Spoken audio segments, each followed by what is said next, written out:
I'm watching on YouTube. I don't see it hitting yet, but I know there's a delay.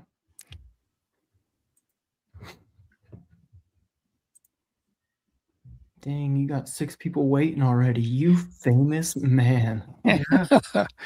Are you kidding me?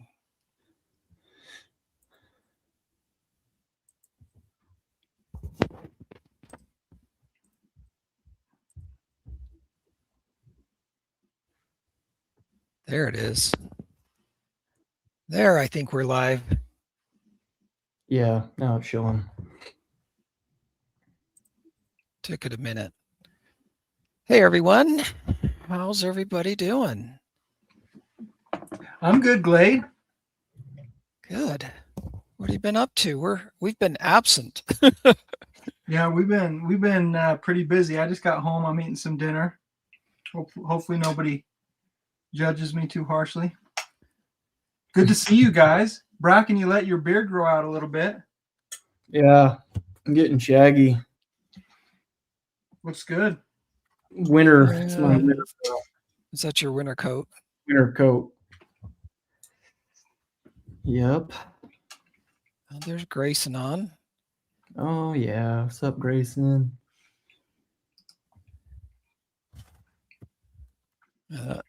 DC says you need a beard trimmer. PC doesn't know what I need. I have to trim mine every once in a while to keep it. If mine was that bushy, it would drive me nuts, I think. I don't think I could do it. This mushy?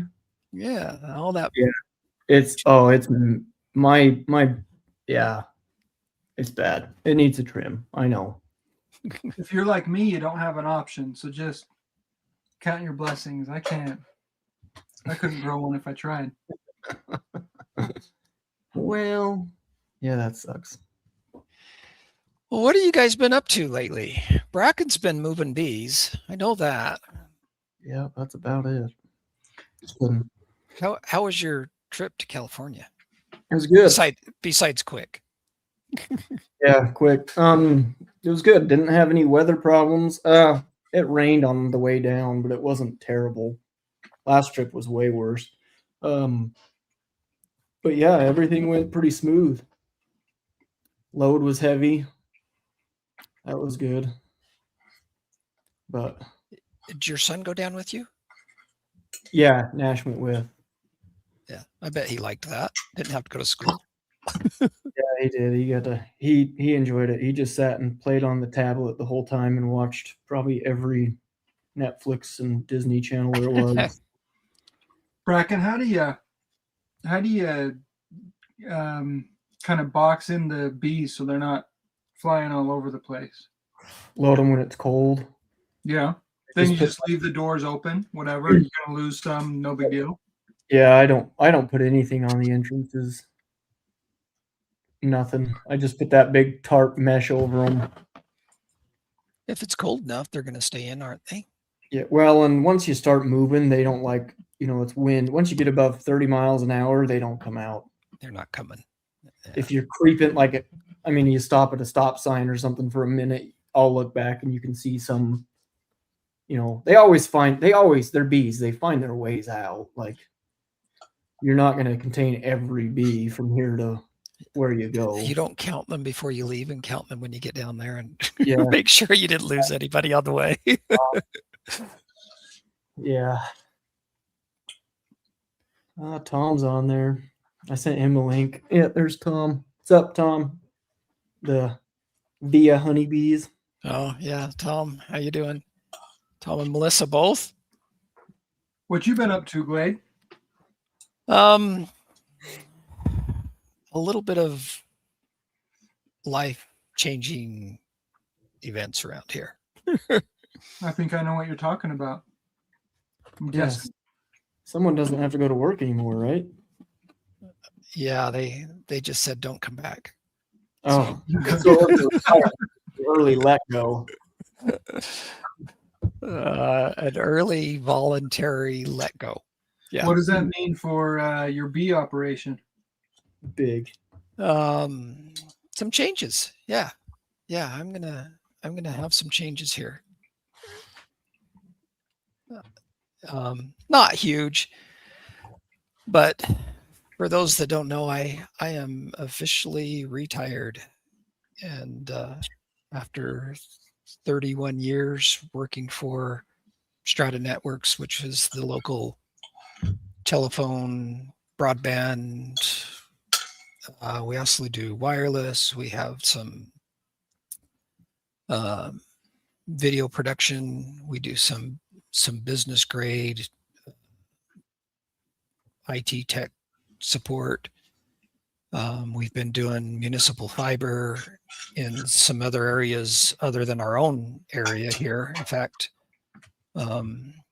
Jed may have seen some of our trucks running around out there on the Wasatch Front. We have just barely finished overbuilding all of Lehigh City with fiber.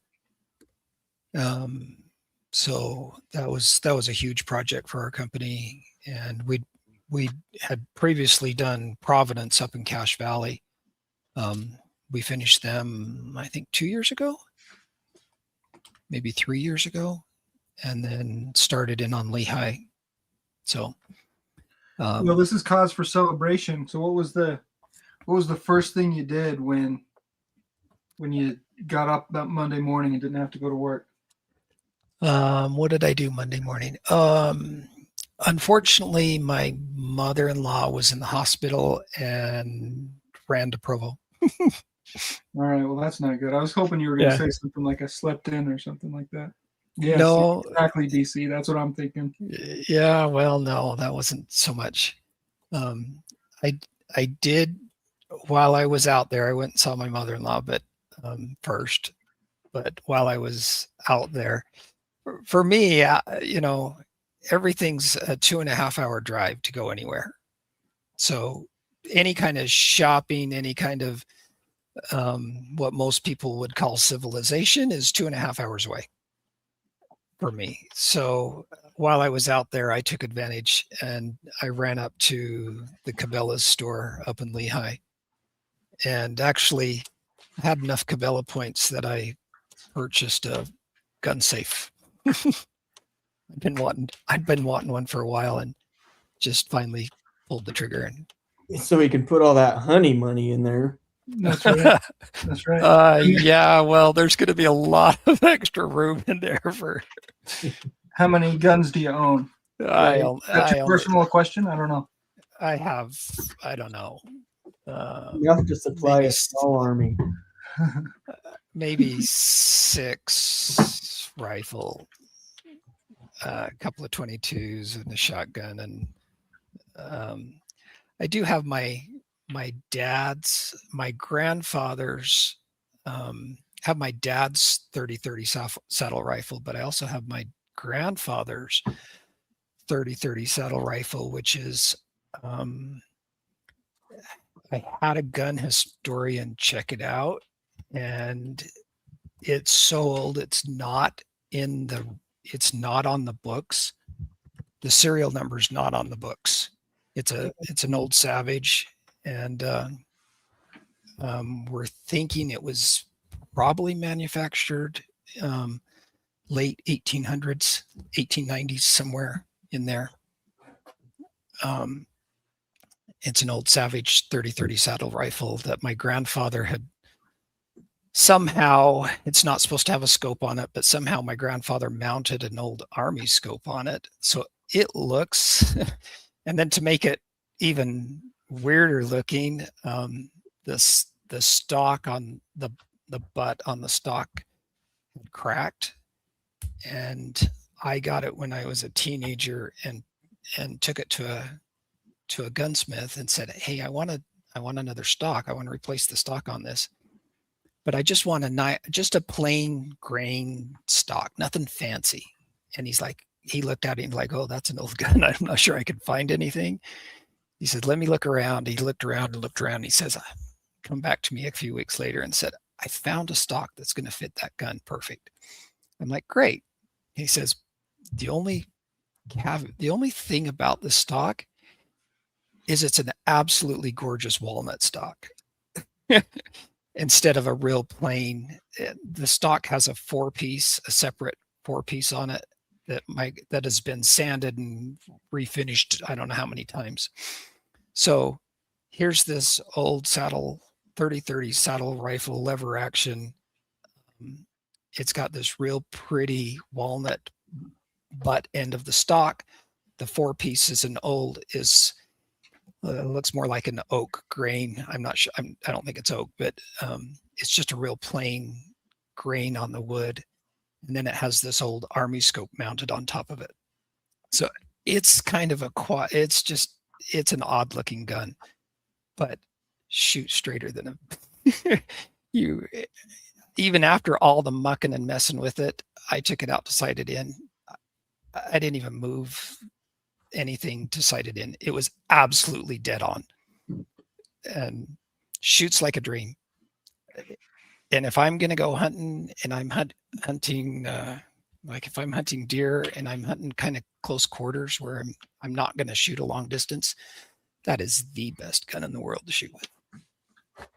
So love it. Anyway, back to bees. Sorry, we got off on a tangent. You asked me those kind of questions. I'm going to go way off on a tangent. But so my life has really changed quite a bit here in the last month, and I'm a little bit lost, I'll admit. I'm not sure. Somebody says when you retire you lose your identity, and that is true. I'm not sure who I am anymore.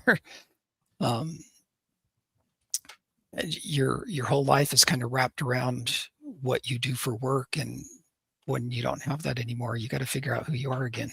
So I'm going to be putting a little more time and effort into bees. I'm going to grow bee operation a little bit. I don't have Bracken's aspirations of getting big, but I am going to up my honey production, probably open up another yard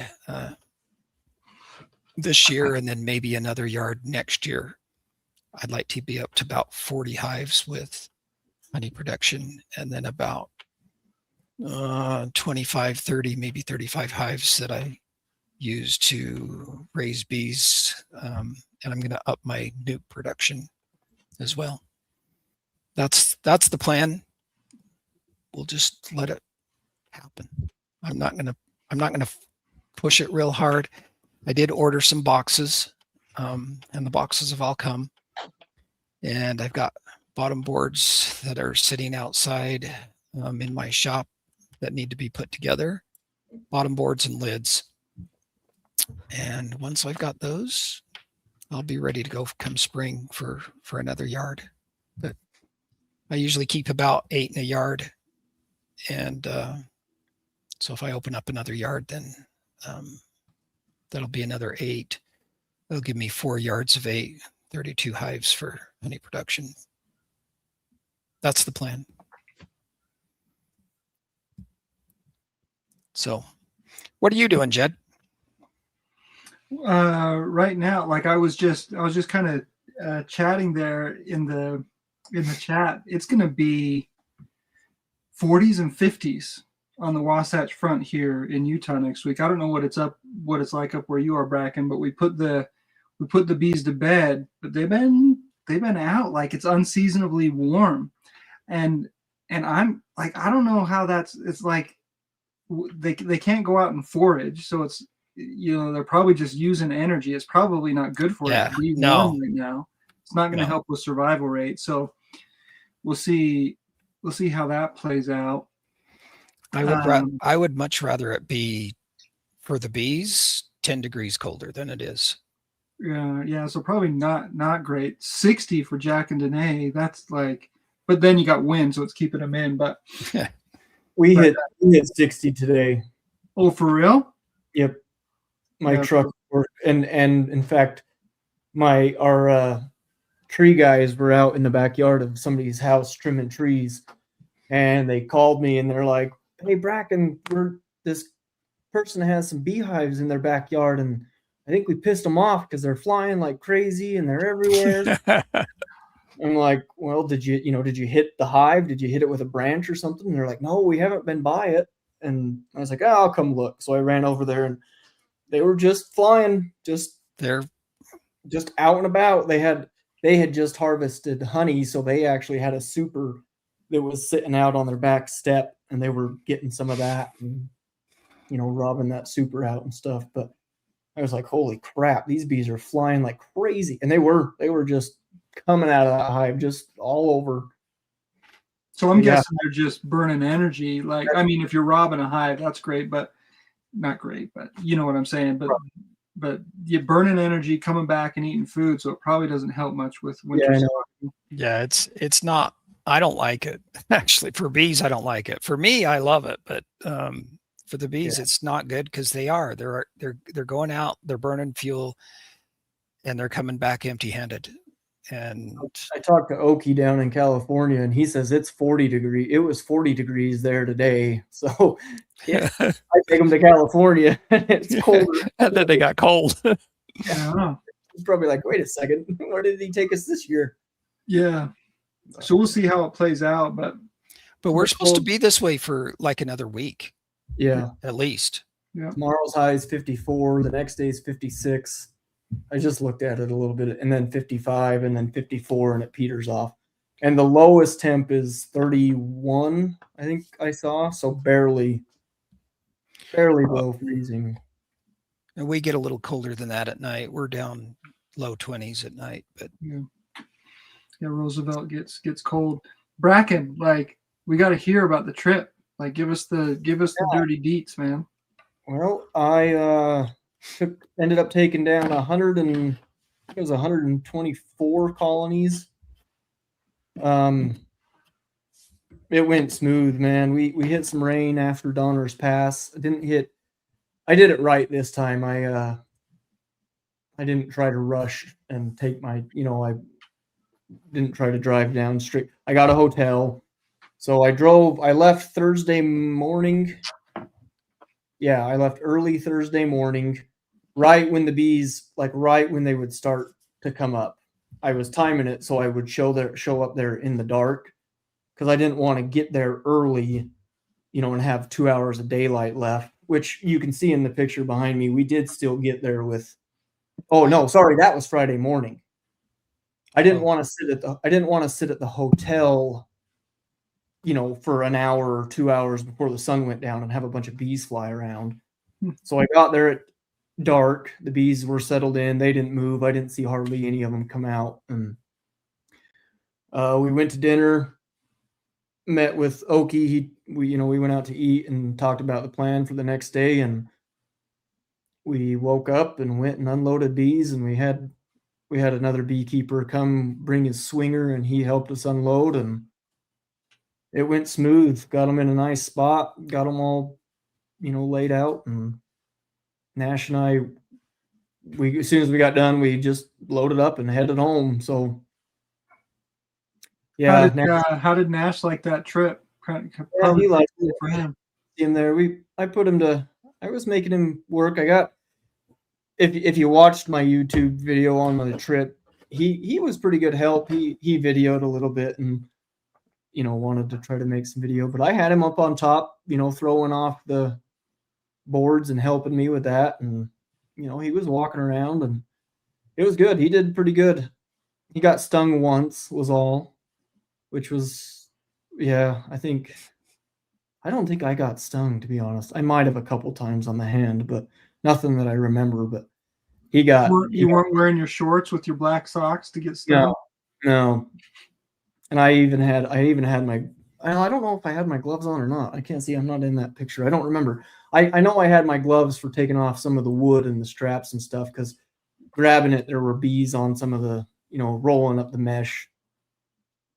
But I just pulled everything off and threw it on the ground, and they started unloading, and I started rolling up straps and rolling up the board, putting everything away. And soon as you do just a single when you take them out there, right? You're just in a single box? No, they're in doubles. No, those are doubles. Those are all doubles. They're stacked. Okay. Two colonies high. Is that top box mostly full of honey? So they're heavy. Yeah, they're pretty heavy. Yeah, most of them had a fair amount of honey. Do you do all the loading yourself? Yeah, I just loaded them all. Well, my dad actually loaded them. I guided and helped. Just So kind of, well, we'd pick the pallet up, clean the pallet off, brush all the dirt, blow all the dirt off.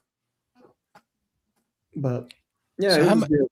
how much feeding do you have to do once they're down there? Will Oki take care of that? Yeah, he'll monitor that. He just did a hive check. What's today? Thursday? Sunday, I think. I think it was Sunday he did his first one, went around and checked all the weight, and then he'll mark the ones that he needs to pay attention to. But he didn't have it. I think there was maybe one that he said that might need some weight. And I did send a couple at the last minute. I wasn't going to send them, but at the last minute I had room, and I was like, screw it, I'm sending them. So I sent a couple that probably won't. They were pretty light. We'll see how they do. But good queen in there. They might still do okay. Yeah. Though. Yeah, if they go down there.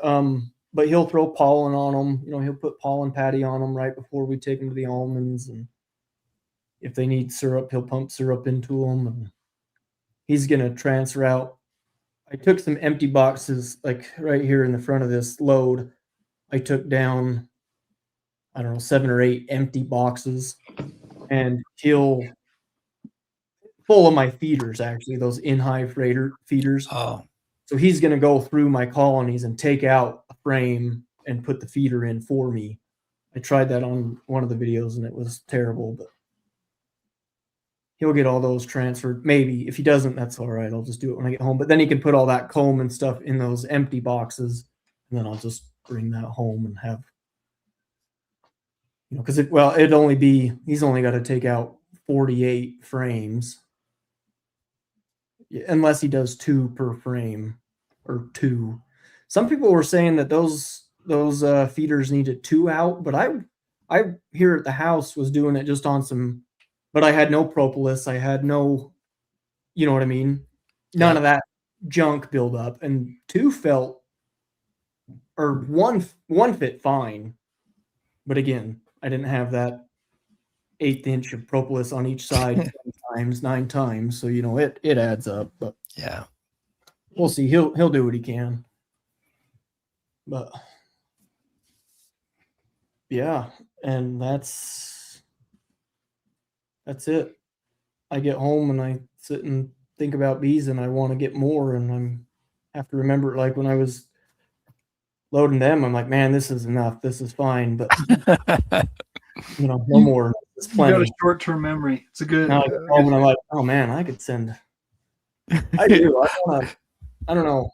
On your way home, your mind changed. Like, I could do more than that. That wasn't so bad. About 20 minutes back home. Either of you guys going to Nabi? No, I'm not. I would love to, but things have just been enough unsettled around here with me retiring. You'd think I'd just have more time, right?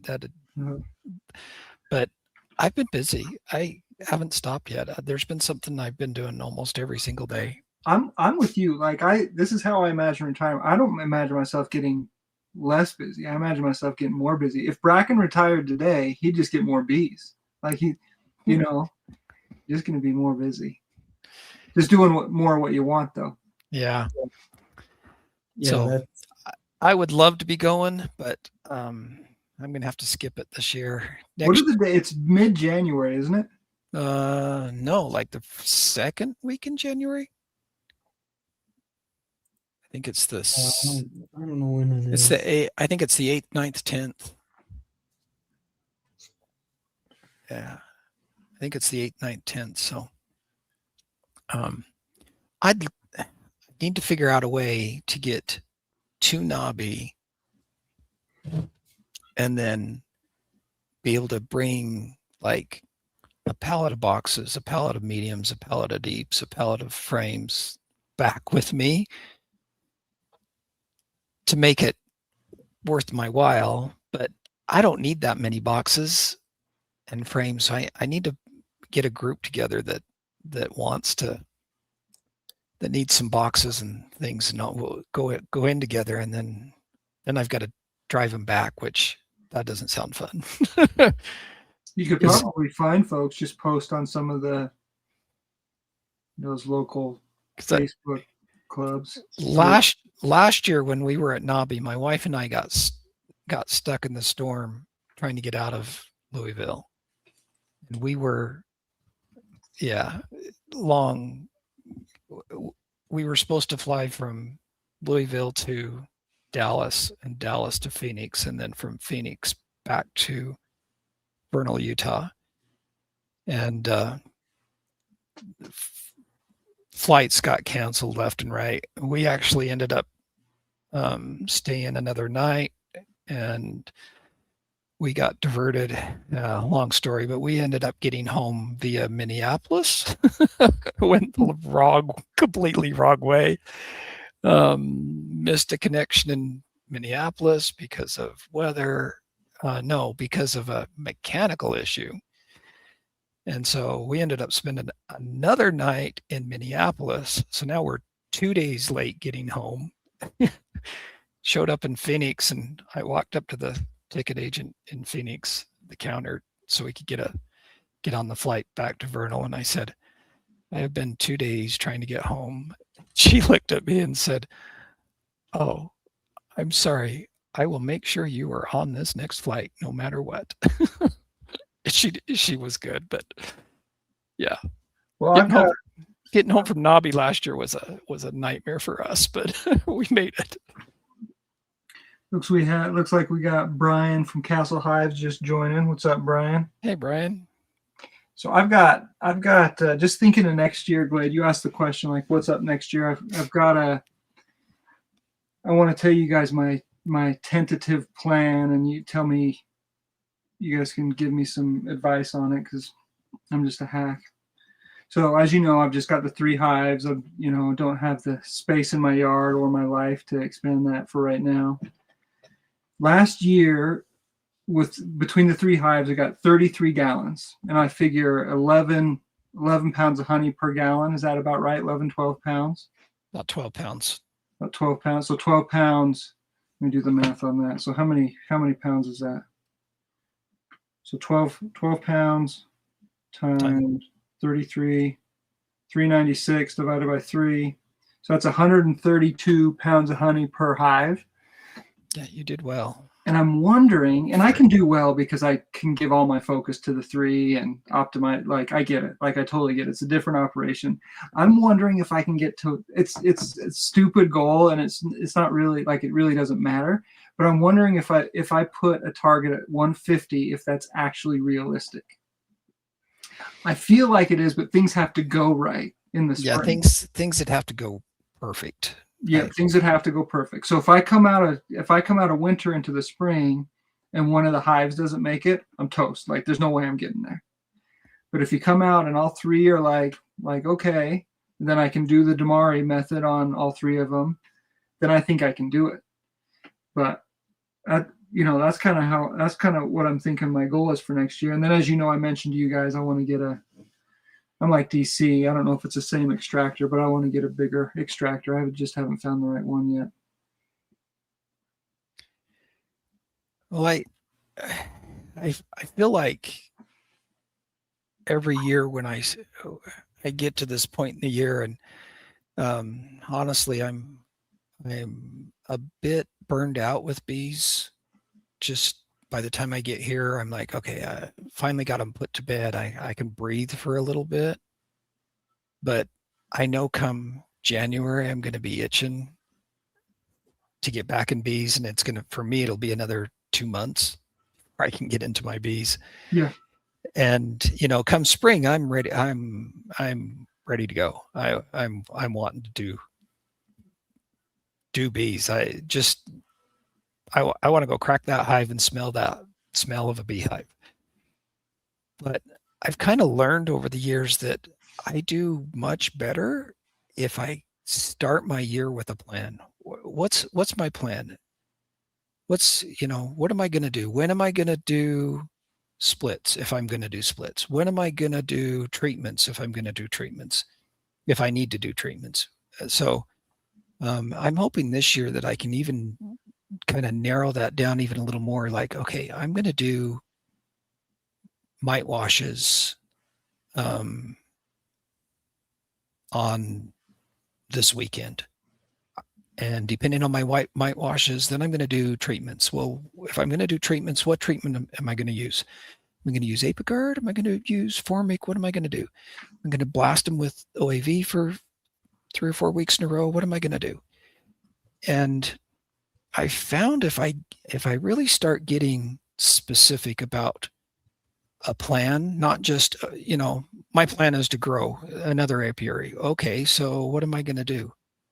Well, I need to make sure that the landowner that I'm hoping will actually let me, and I think he will. But I need to go this winter, get that nailed down. But then, I do most of my hives are sitting up on stands. So I'm going to need 4 more stands. So I've got to get those ready to go. I'm going to need 8 more bottom boards, 8 more lids. I'm going to need boxes for all of them. And I'm working towards that. But, I'm also thinking, okay, I'm going to need some queens earlier than I usually raise my own queens. So, okay, so I'm going to need queens. Now I got to get queens ordered. Where am I going to get them? Who am I going to get them from? And when do I want them here?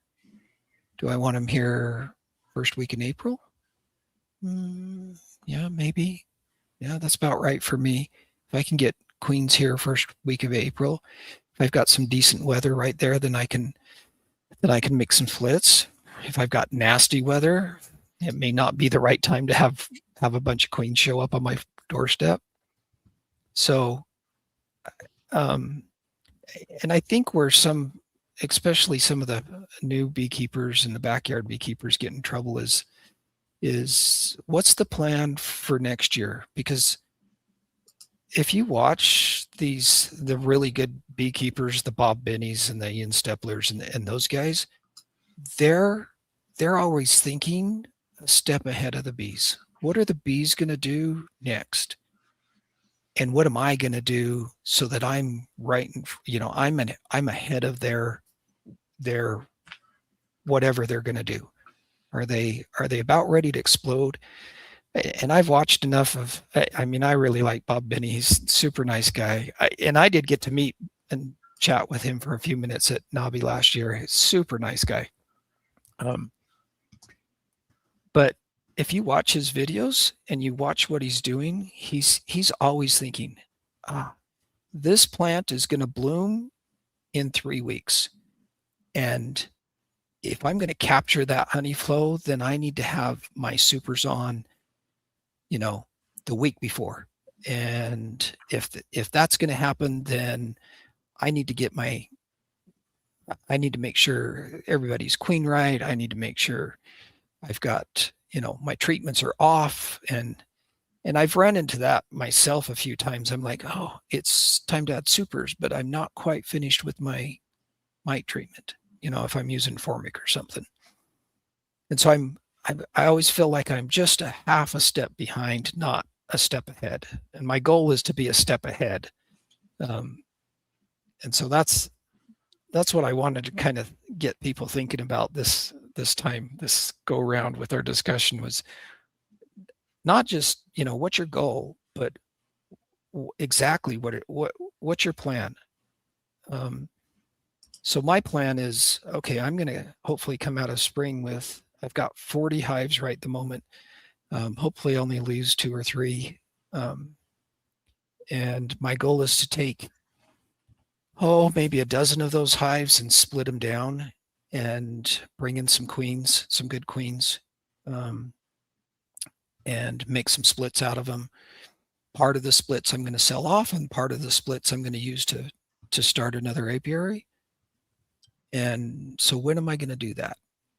And I've been looking back through some of my notes, and I try to take some decent notes throughout the year. And I've been looking back through my notes, and I'm like, about the 1st of April, if I could have queens show up in the first 10 days of April sometime, I could probably do really well making some splits right then. Then if I do, then come 1st of May, which is a typical time for people to start picking up their bees, those splits will be ready to go.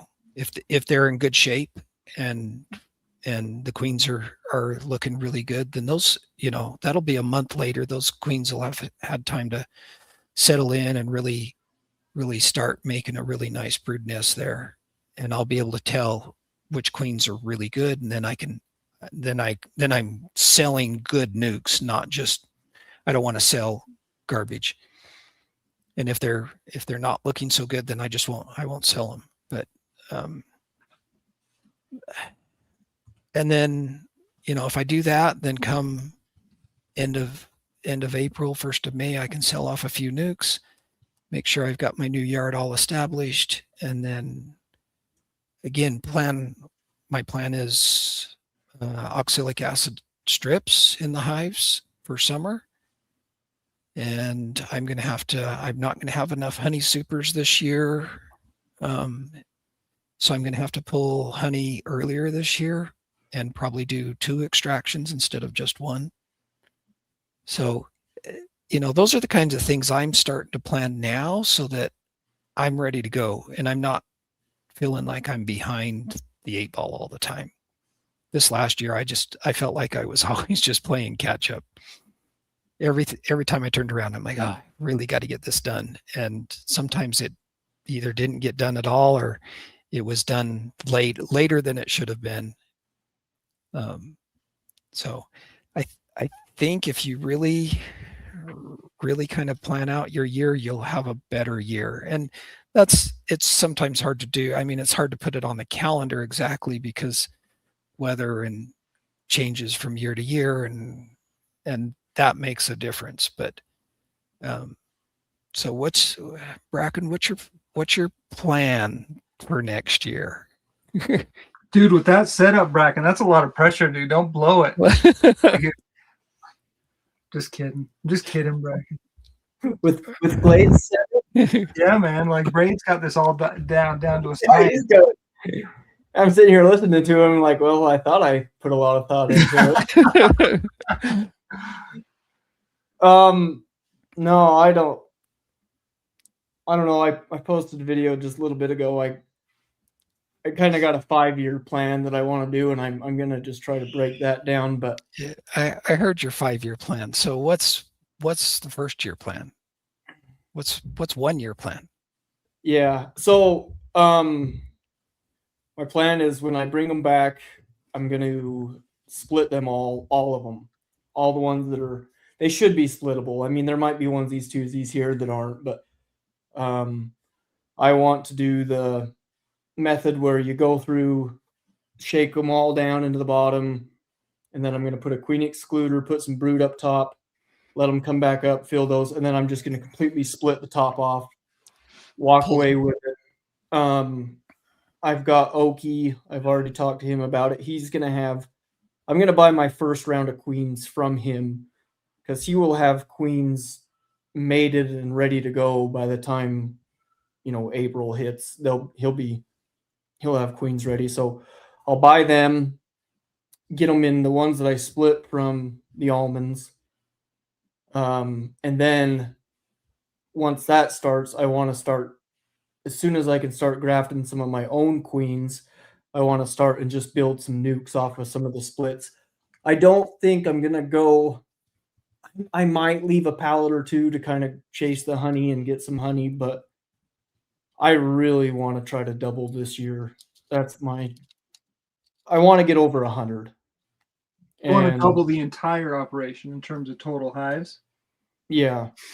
So if I have to sit on I mean, I know that's, I think I'm pretty sure I have all the equipment. I got pallets, I got lids, I got, if I just take those 48 hives and split them, that's what, 96? Yeah, you're at 96. Yep. But then I can probably split some of those last year I split some of those bees. I could have split them 4 times and been fine. They come back with so many bees and brood. But again, like you said, Glade, it all depends. I mean, that's my plan. But Yeah, that was last year. What's this year that going was to do? last year. I might get them back. And it's kind of hard to. Goals are good, but in farming and agriculture, man, it just changes. It changes so fast, and it's good to have a plan if things go right. Right. But I could spend, have it dialed in, and then they show up and they might be shit, and I'm like, well, not splitting this year. I don't know. Yeah. Theoretically, they should be good, and past experiences, they've come back good, and I should be able to double, but yeah. you never know. And if they look really good, you could probably triple without split them 3 ways without any See, and issue. that's the other thing too, and I don't want to. That's where I want to be really careful, because I want to have quality versus quantity. Like, I know everybody does, but I've heard some stories. I don't want to put the cart before the horse. I really want to make sure that I can keep up. I think I can do 100, because I was thinking about it as far as like efficiency with the bees. Like, when I had a dozen or 20, like, I spent just as much time taking care of those dozen and 20 as I do these 48 that I had. And the reason is I would look for the queen when I had 12 or 10. I just wasn't, I don't know how to say it. Like, No, we've seen your inspections. Like, when you video them, you're moving. That's probably changed over time. And before I wasn't like that. I would watch them more and check more, and this could be good or bad, but I feel, my opinion, the more efficient I get at these inspections, like, I don't look for the queen anymore. If I see eggs, I'm out. Like, good enough.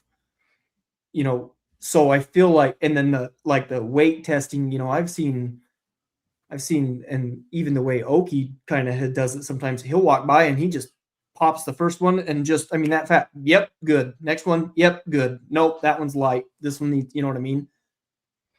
So I'm getting better that way, to where I can crack, between my boxes and go, oh no, they look okay. Next hive. Not quite that fast, but I'm better than I used to, because I was the same way. I stopped and I really looked through the hive, and I knew what was going on. But as I got more hives, you can't do it. Yeah, which is great. Like, if I was I'd spend way more time in the bees, but I'm trying to do that. I mean, I'm doing it as a hobby, but I really want to turn this into more than just a hobby. I really want it to grow, you know what I mean? And yeah, that's my goal. I'm just looking for it. I would like to turn it into a legitimate, like, side business. I want to get to a point where I'm like, I either got to do bees full time, or I got to,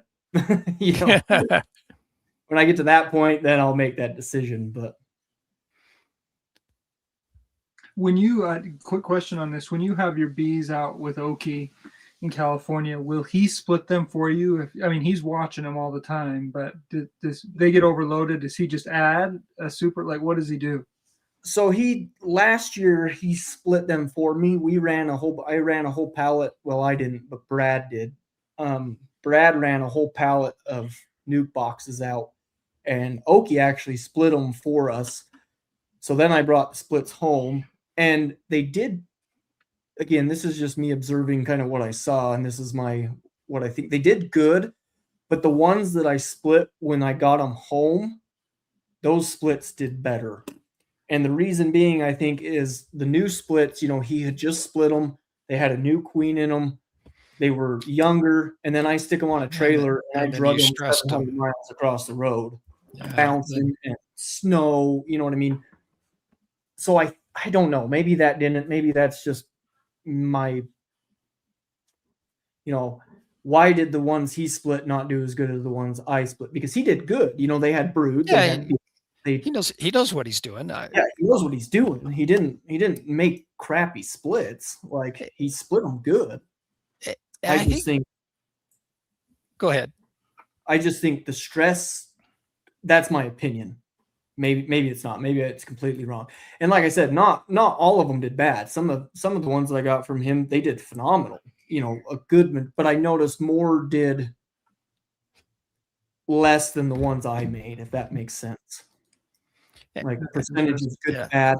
Not that they were bad, they just weren't as. But there's a lot of reasons that could be. That's not just the travel. It could, I don't know. Right. And I think you're hitting around one of those subjects that we as beekeepers kind of catch ourselves with. And that's, we associate success or failure with one thing happening in the yard that seem to happen at the same time. So we correlate the two together when in reality, it wasn't that, right? You're associating the maybe lack of performance with the fact that they got moved and transported right after they were split. Was that it? Maybe. Yeah, makes sense. But do we really know that is? Maybe Oki's queens didn't get mated as well. Maybe something happened 3 weeks prior that his queens just didn't mate as well. And he had, you ended up with maybe a lesser quality queen than normal. Is that possibility? Yeah.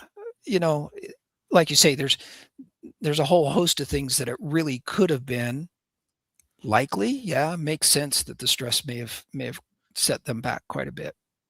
But we do that as beekeepers. We're like, oh, and this is kind of the old football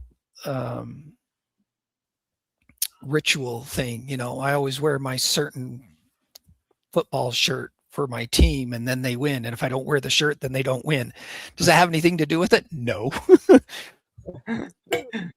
Yeah. But we, as beekeepers, we do that to ourselves. We're like, well, I put a queen excluder on there last year. It worked great. And then so I'm always going to do that. I put Viroxan in my hives last year and they didn't do so well. So I'm not going to do Viroxan ever again. Well, what else was there that happened? What really happened? What's really going on there? And I think we do that to ourselves as beekeepers. We associate the good and the bad with the wrong thing.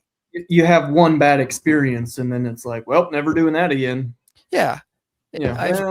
I've heard people say, oh, I'll never use Formic Pro ever again. Well, whoa, wait a minute. I use Formic Pro almost every year. I love it. Yeah. So what's the difference? And they're saying, well, it killed brood. Well, did you do it according to the label?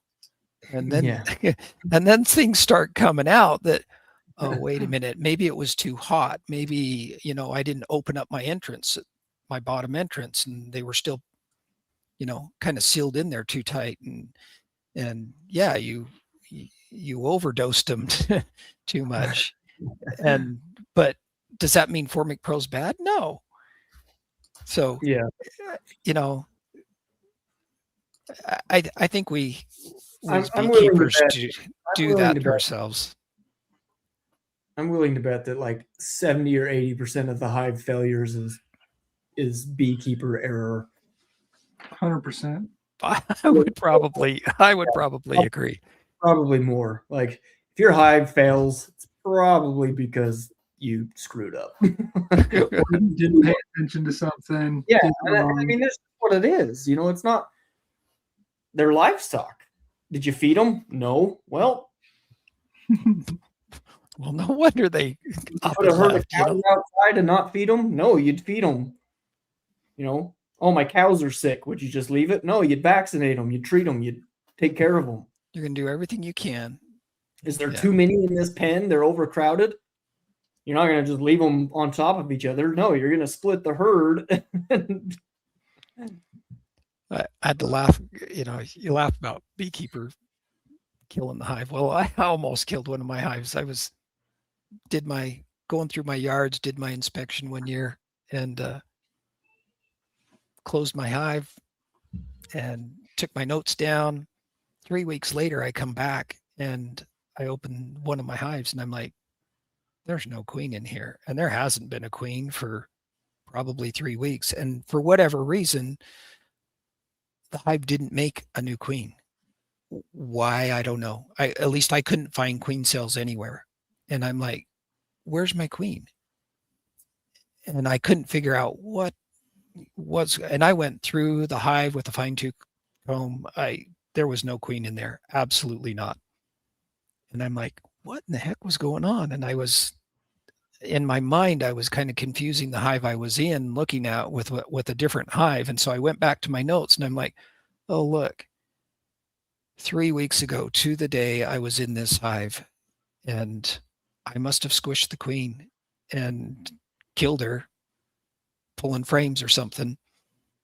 Didn't realize it, because 3 weeks later, there's no capped brood anywhere. And for whatever reason, they didn't make a new queen. But I've still got capped drone brood. So I knew that somewhere right around 21 days, something happened to that queen. And as I looked at my notes, I'm like, yeah, beekeeper error. The silly beekeeper probably smushed the queen. And yeah, it happens. I think it happens way more than we try to blame something else, but yeah. Maybe it was the farmer next door, but maybe it was you. Yeah, maybe. It's easier to blame him than it is me. So I'm blaming him. I'm really good. With my alcohol, I could blame anybody for anything. I could make everything your fault. I could do it in front of you and then still convince you it was you that did it. Yeah. I think we just have to be careful and that's, for me, the way I combat that is to take notes when I get in my hives. And I don't take real detailed notes, but I have notes of basically what I did to every hive every time I get an inspection.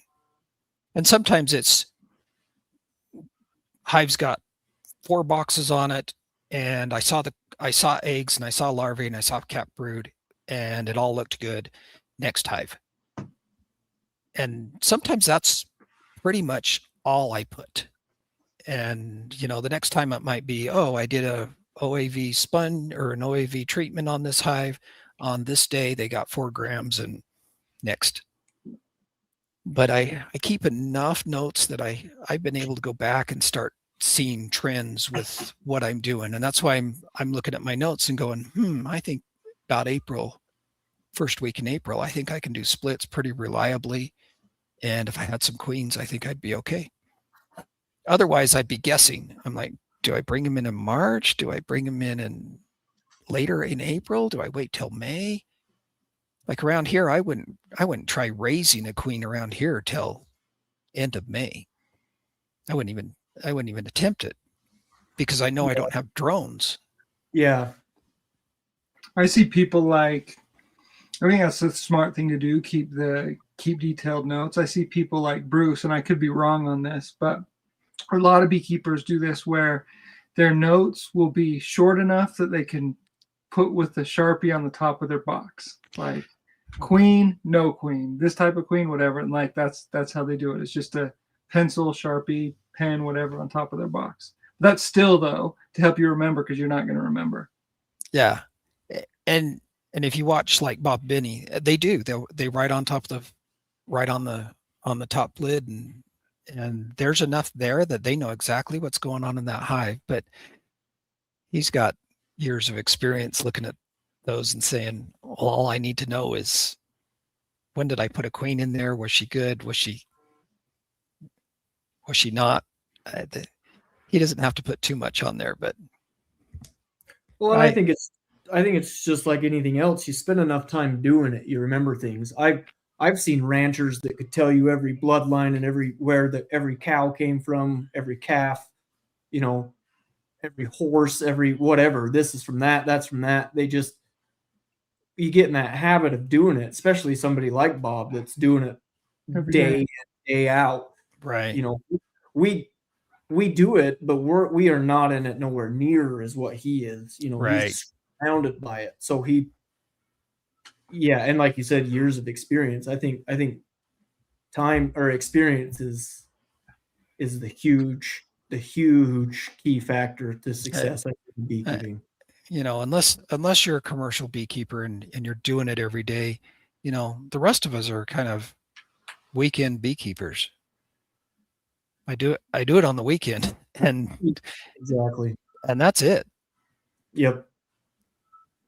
Yeah, I've thought about that before. If this were back to your point, Bracken, if this were my full-time job, how would I do it differently? Way different.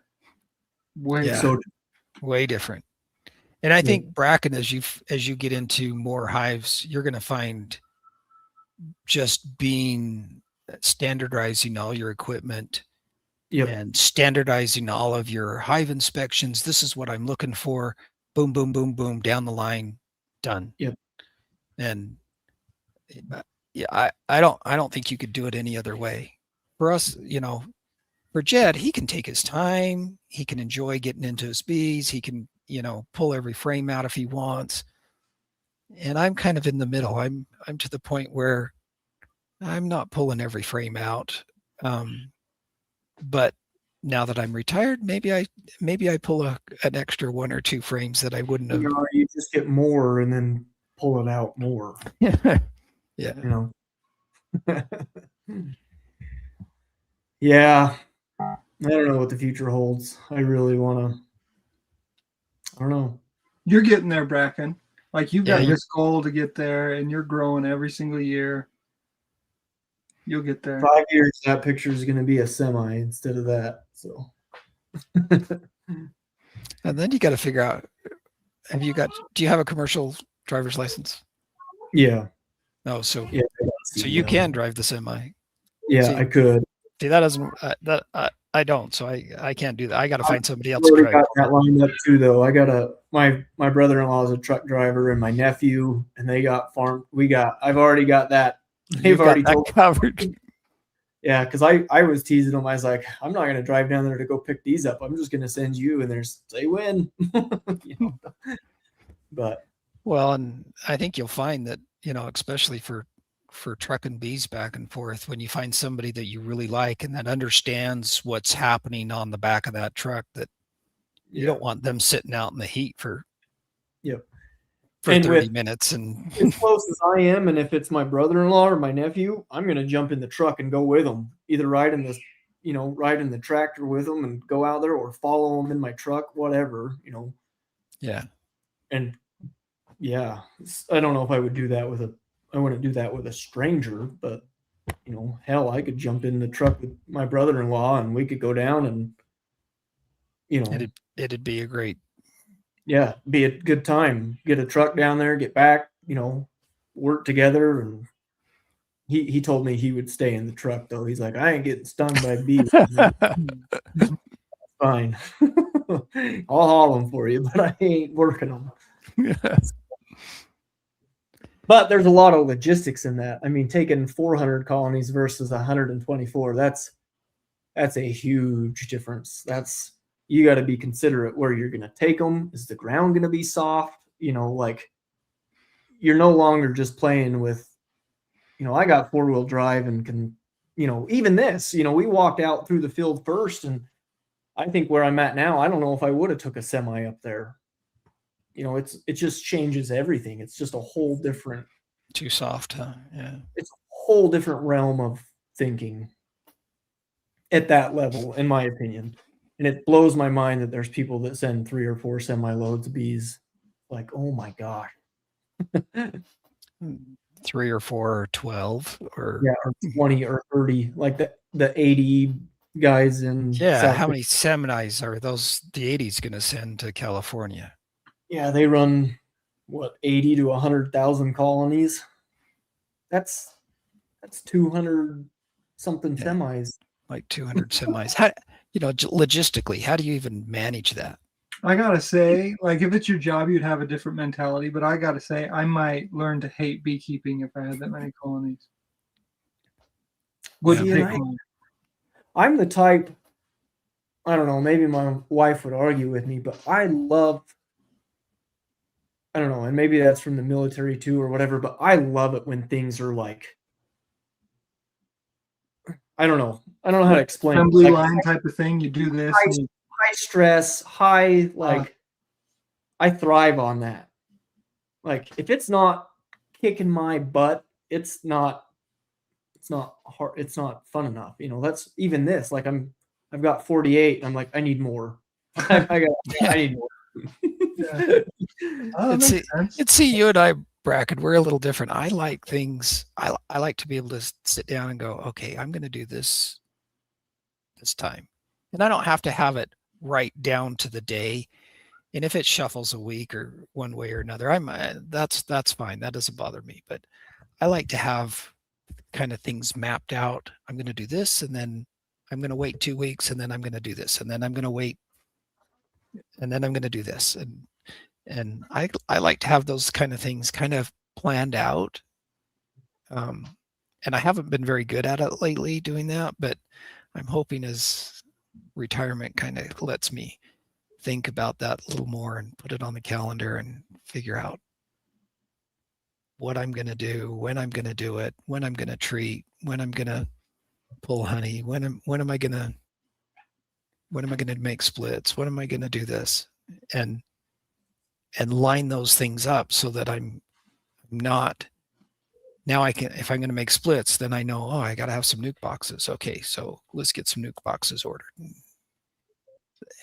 I hate being I hate being on that edge, and you like being on that edge of, okay, are the nuke boxes going to come right in time, or are they not going to make it in time? Well, I like to be prepared. I like controlled chaos, I guess you should say, because I like to make sure I have my ducks in a row. But when I go out, we're gonna do it. Like, I don't know. I don't know how to explain it, but I don't just shoot from the hip all the time. But I am a very, like, what I can't control. I can't control. I have my plans this year, but who knows? I don't know. There's so many things that could happen, and if I future trip too much, that will drive me. That affects me. I can't future trip too much. You know what I mean by that, right? Like, the what ifs, if this happens. Yeah. Oh yeah. I can't do all the what ifs. Yeah, and the what ifs drive me nuts. But part of my, and I don't know, there might be, that's part of being, and I brought this up, of an alcoholic. Like, that's a part of me that I can get, and I can worry and figure out every detail. And I'll get to a point to where I'm like, I can't do all that. The solution is to go drink. Like, so I'm getting to a point now in my life where I reel that in, and I don't, I tell my mom and dad. My mom and dad ask me all the time, "What are you doing this weekend?" And I was like, "I don't know what I'm doing in 20 minutes.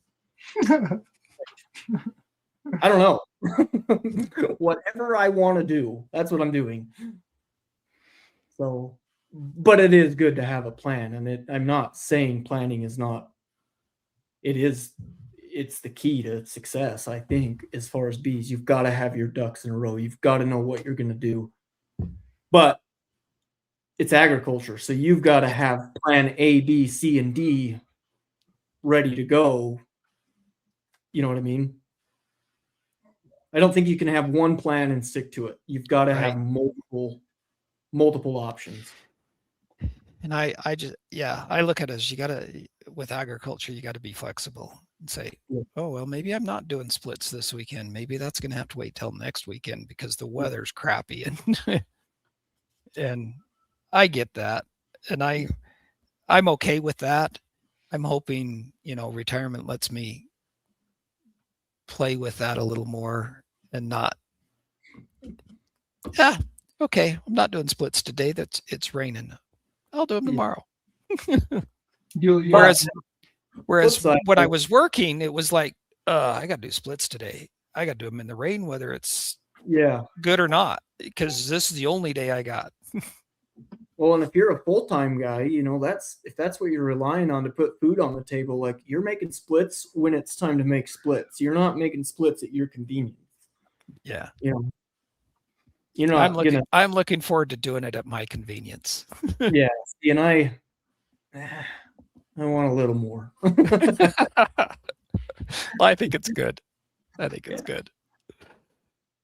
And you might twist my arm, Bracken, when you make splits to come out and help you, but Oh we'll have yeah, to see. let's all three get together. Yeah, Bracken holler, man. Yeah, maybe instead of flying, I bet Bruce isn't on here, but maybe he'll listen later. Instead of flying clear to Alabama, we'll just come up here to Utah and do it. Let's do both. I enjoyed that Alabama trip so much.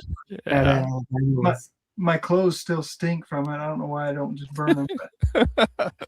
But that would be fun to come up and help you guys. And I'll be out in Roosevelt a time or two, Glade. Like, just holler.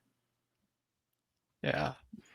Gentlemen, good stuff. Pleasure chatting with you. I got a jam. So do I. Good stuff, guys. Thanks for getting on. Thanks for everybody joining in the conversation. I'm trying to read things, going through the chat, and I know I missed a bunch, but let's try again next week if we can. Oh, there's that's my daughter. Oh, nice. I was like, wait. It's not one of my kids. That's one of my kids. She's a good kid. Love the kid. Oh, Bruce is on here. Love you, Bruce. So if you don't have your plan ready, you'd better get a plan ready. Get your plan ready. I think your beekeeping season will go better next year. Or not. If what happens. Maybe not. Plan, sure. Get a plan. It'll work or it won't. Oh, look, there's my other daughter. Dang. Kaylee's my other daughter. I have 3 daughters and 2 sons. Nice. Good kids. All right. We'll talk to you later, guys. All right. Enjoy your evening, and if we don't see each other before Christmas, have a Merry Christmas. Yep, you as well. All right. Thanks, guys. See ya.